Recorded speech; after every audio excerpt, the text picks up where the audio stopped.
If you want to go fast, walk alone. But if you want to go far, walk with people.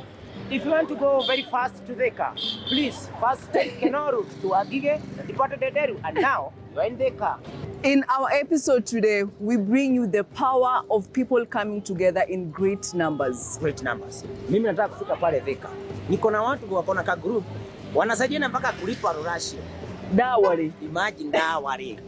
Mimi siwezi lipia mtu dowry. Nataka kwenda kuona wanalipiaga mtu dowry aje. Kwa chama. Kwa chama. Hapa Thika tu. All right. Nakuletea mananasi jioni. All right. Yeah. The guest I bring on my show today is a phenomenal person, has touched many lives through bringing people together on a social media platform. Umesema phenomenal. Phenomenal. Hata kama mimi sijui maanisha nini, hivyo wamesema phenomenal, tuende huko kuona huyu mtu phenomenal. No? Phenomenal. Yeah. Thank you guys for joining us today and welcome to the CHAMAA Show.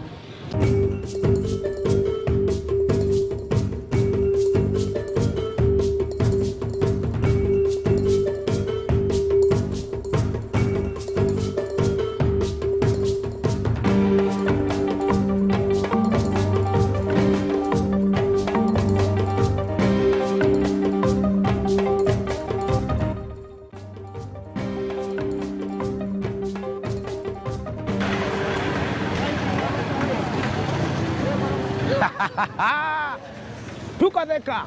Tumefika Thika town.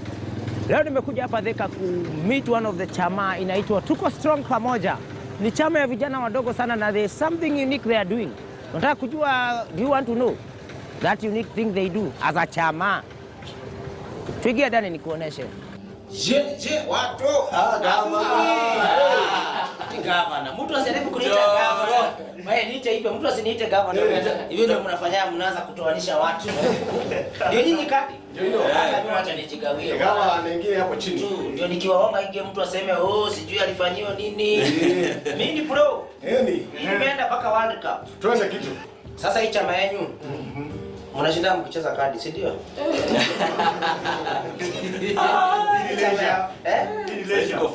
Sasa hivi mshamaliza kazi.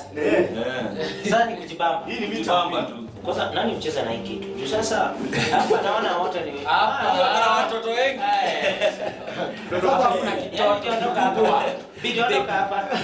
Sasa hii unaona inasimamia nini?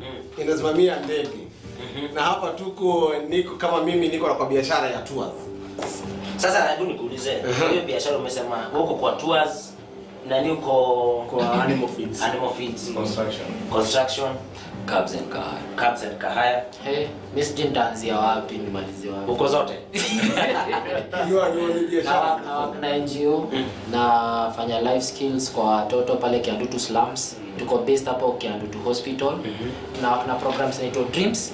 Na pale tunaendanga tunafunza about goal setting, kuweka biashara, maneno kama tuna support yani. By the way mko ngapi kwa hii chama? 87.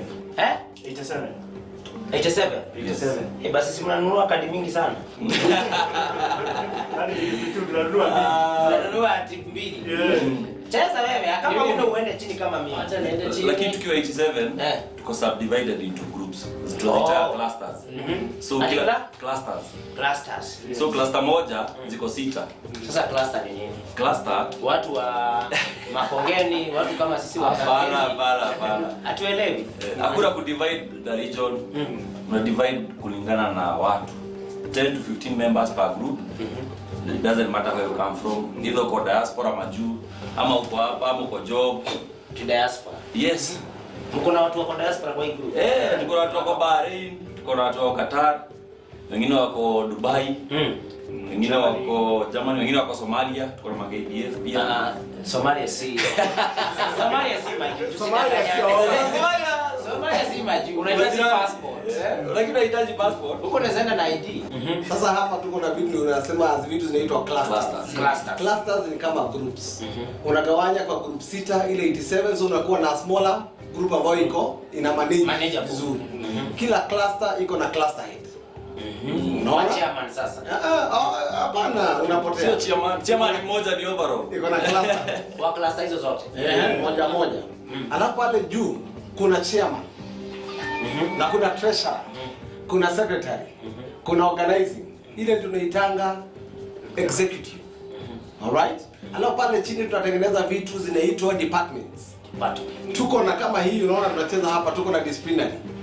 Tuko na welfare ambayo ina deal na mambo ya group. Kuna katiba, inaitwa constitution and oversight. Haya, mnatonga pesa after how long kwa chama? Every month. Yes. How much? 200. Haya. Mimi ni mwanachama wenu. Sina 200. Discipline ni gani? What happens hapa? Wacha nirudi nyuma kidogo. Ile pesa kusave ni ya kutuleta pamoja. Right?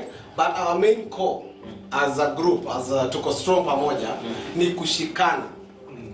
With 87 members, tuseme kama rafiki yangu hapa ako na dowry, amepata wahi, yeye ni kurashia, amepata kurashia.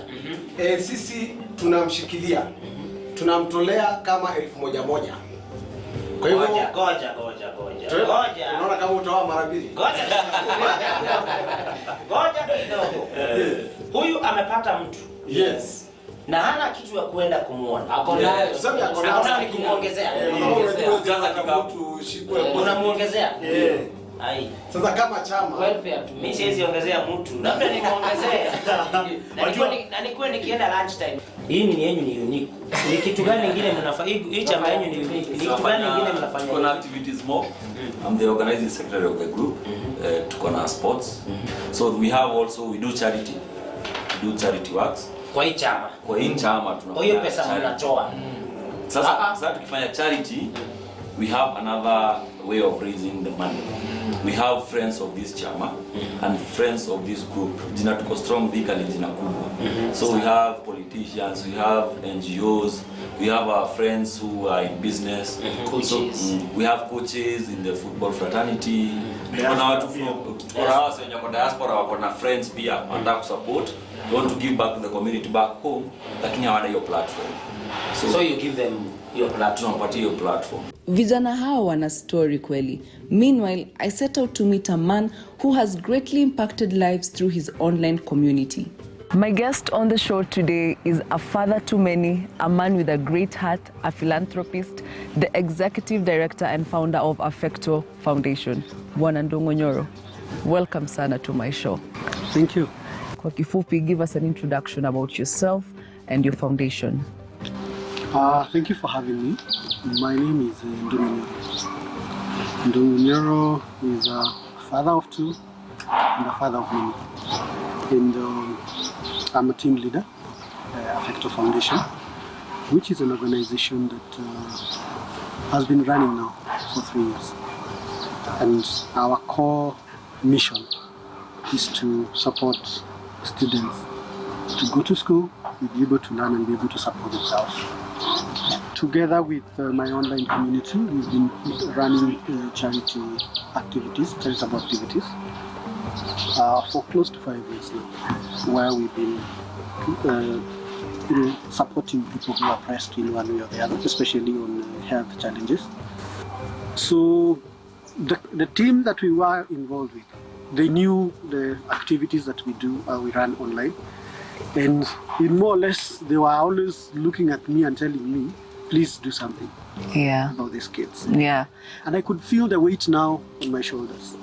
So I requested them, after we had picked a few, I requested them to give me a few more names, which I shared online. And I told our online community that this is where we are.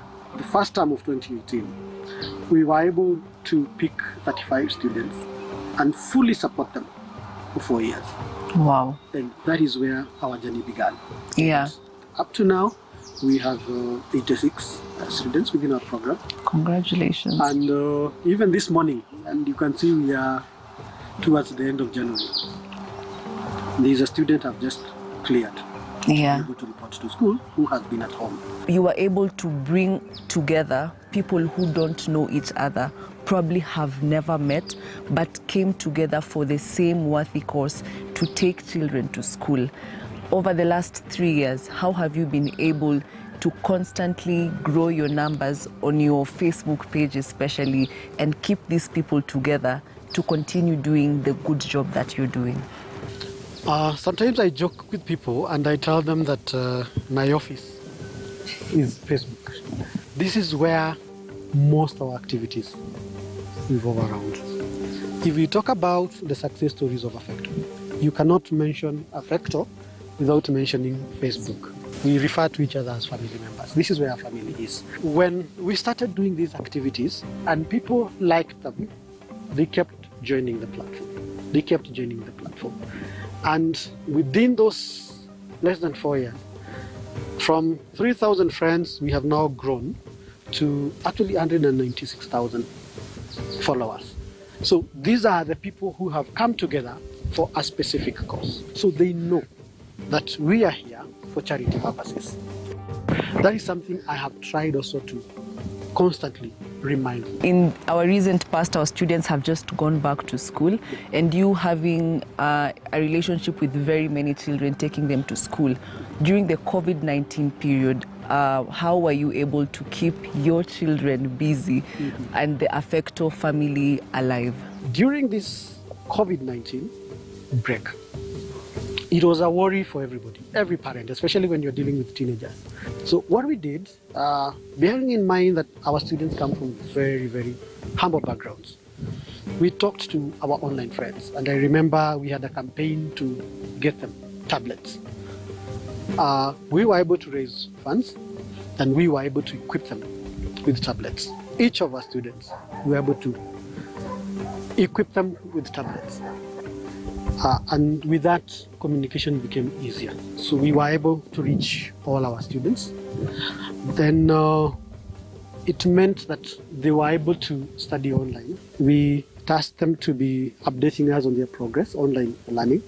But also, we tasked them to come up with a project, and we will fund it. For sure, Affecto is one great family that is closely knit with people who come together, not knowing each other, but for a worthy cause. Let's join Joro after the break.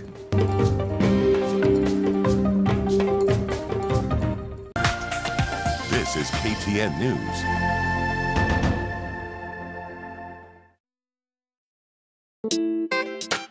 Sauce Mosmos, the sauce that runs a lot slower. Recipes with Zesta tomato sauce.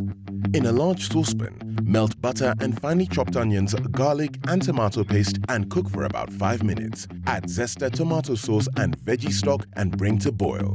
Fry your fish fillets until golden and well cooked through. Add the fish to the tomato sauce, turning the fish a couple of times to coat.